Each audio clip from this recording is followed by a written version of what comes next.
we divide 347 by 5 in a long division method. 5 times 6 is 30.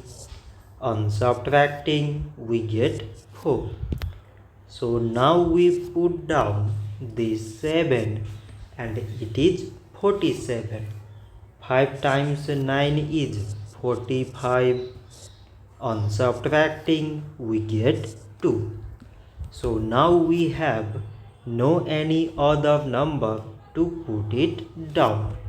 So we take here decimal so that we put 0. So it is 20 and 5 times 4 is 20.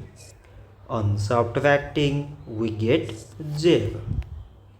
So 347 divided by 5 is 69.4.